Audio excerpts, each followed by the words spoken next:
Hai, apa kabar? Saya harap kita semua dalam keadaan baik dan tetap semangat belajar di rumah. Nah, kali ini saya akan memberi pembelajaran sebuah tips untuk belajar trigonometri, terutama tentang relasi sudut. Oke, mari kita perhatikan.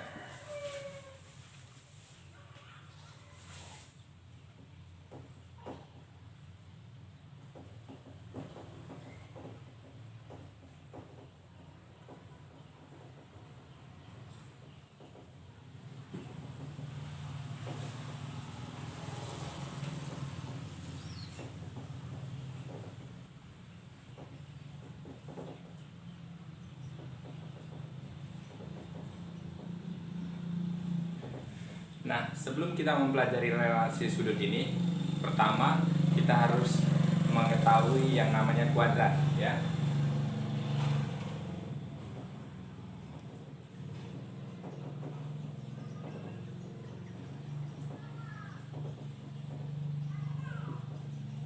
Nah, di trigonometri ada 4 kuadran. Jadi bisa kita lihat, ya, dari sudut 0 derajat sampai sudut 90 derajat itu dinamakan kuadran pertama, ya. Lalu dari 90 derajat ke 180 derajat itu disebut kuadran kedua. Nah, 180 derajat sampai ke 270 derajat itu kuadran ketiga. Nah, dari 270 derajat sampai ke titik 0 kembali, atau bisa kita sebut juga 360 derajat, ini kita sebut kuadran keempat, ya. Nah, perhatikan, jadi 0 sampai 90 derajat. Berarti kalau sudut 45 derajat, ya, berada di 0 sampai 90 kan, maka dia di kuadran pertama.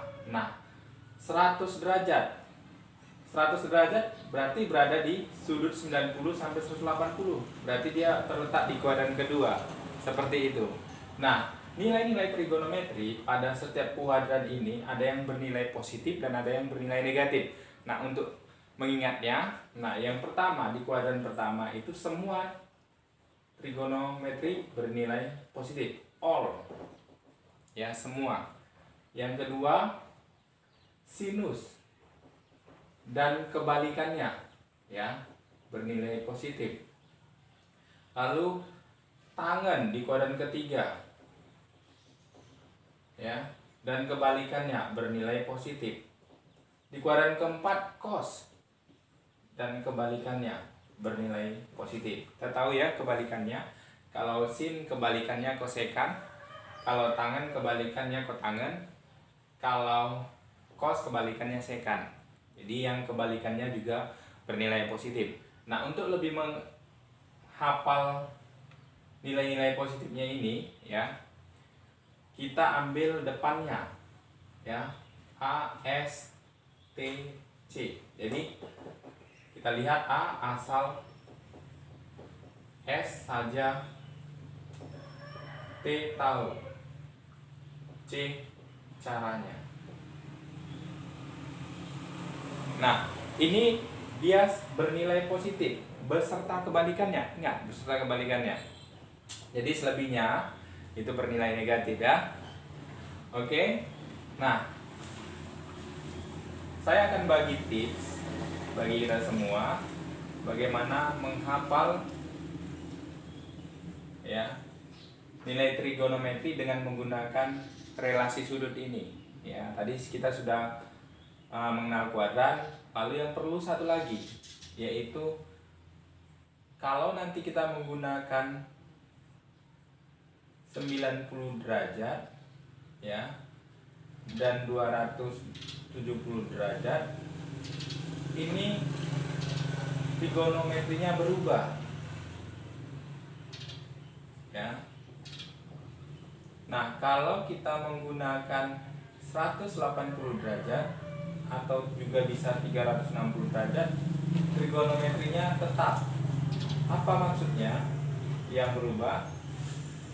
Jadi yang berubah di sini maksudnya, ya, sinus berubah ya, berubah menjadi kosinus. Demikian juga kosinus berubah jadi sinus. Tangen berubah menjadi kotangen. Dan gitu juga kotangen berubah jadi tangen. Lalu sekan berubah, kalau dia berubah jadi kosekan, dan kosekan kalau dia berubah menjadi sekan. Itu yang dibilang perubahan. Kalau tetap ya tetap trigonometrinya. Nah, sekarang kita akan lihat mengerjakannya ya, contoh. Nah, contoh sin 120 derajat ya. Nah, pertama ya, tadi saya sudah berikan di sini. Pertama kita harus lihat dia di kuadran keberapa ya. 120 derajat, sudut 120 derajat itu berada di kuadran ke, ya, siapa yang tahu? Ya, benar, di kuadran kedua. Dia berada 90, di antara 90 ke 180, jadi di kuadran kedua. Nah, lihat soalnya sinus di kuadran kedua. Sinus bagaimana? Positif, berarti dia positif nilainya. Lalu yang selanjutnya kita lihat ya. Nah, kita ubah 120 derajat ini bisa menjadi sin 90.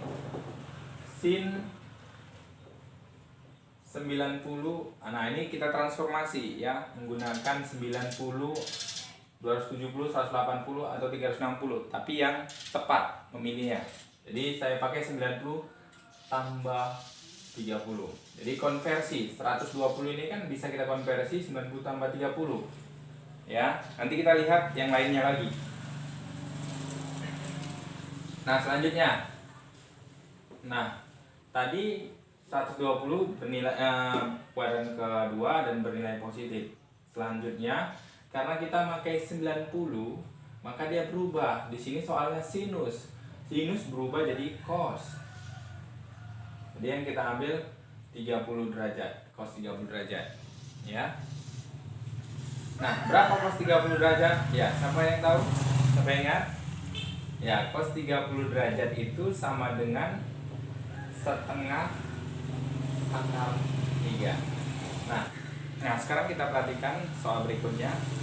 Saya buat cos 150 derajat. Nah, baik, yang pertama seperti saya katakan sebelumnya, kita perhatikan dia di kuadran berapa? 150 derajat.